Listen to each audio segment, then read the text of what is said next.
રાજ્યના અનેક જિલ્લાઓમાં હાલ પૂરની સ્થિતિ સર્જાઈ છે, જેમાં પોરબંદર, માંગરોળ, જૂનાગઢ, બનાસકાંઠા, વલસાડ, સુરત, નવસારી અને ભરૂચ સહિતના જિલ્લાઓમાં મેઘરાજાએ રૌદ્ર સ્વરૂપ બતાવ્યું છે। ત્યારે આગામી 24 કલાક ગુજરાત માટે કેવા રહેશે તેને લઈને હવામાન નિષ્ણાંત અંબાલાલ પટેલે આગાહી કરી છે।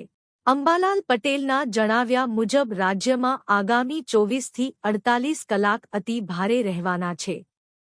અમદાવાદ સહિત ઉત્તર ગુજરાતમાં ભારે વરસાદની પડવાની શક્યતા છે, ત્યારે દક્ષિણ ગુજરાતના કેટલાક જિલ્લામાં અતિભારે વરસાદ થવાની શક્યતા છે। 14 જુલાઈ સુધી ગુજરાતમાં સારા વરસાદની શક્યતા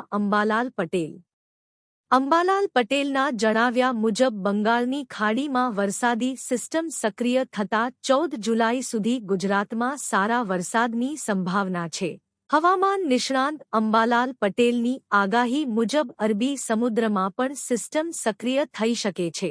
આગામી 24 કલાકમાં ગાજવીજ સાથે રાત્રિના સમયે વરસાદ થવાની શક્યતા છે। અમદાવાદ, ગાંધીનગરમાં પણ હળવાથી ભારે વરસાદ પડવાની શક્યતા છે।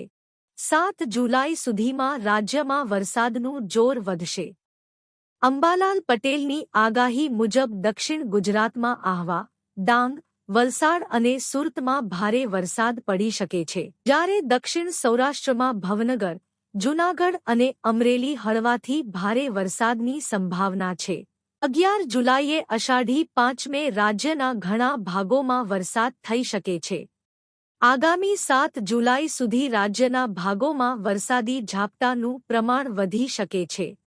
અમદાવાદમાં અને મધ્ય ગુજરાતના ભાગોમાં વાતાવરણ વાદળછાયું રહેશે, જ્યારે પૂર્વ ગુજરાતમાં વરસાદી ઝાપટા પડી શકે છે।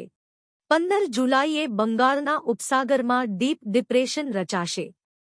17 થી 19 જુલાઈ મુંબઈ, મહારાષ્ટ્રમાં ભારે વરસાદ થઈ શકે છે। 25 જુલાઈ સુધી ભારે વરસાદ આવી શકે છે, જેના કારણે રાજ્યમાં પૂરની સ્થિતિ સર્જાઈ શકે છે।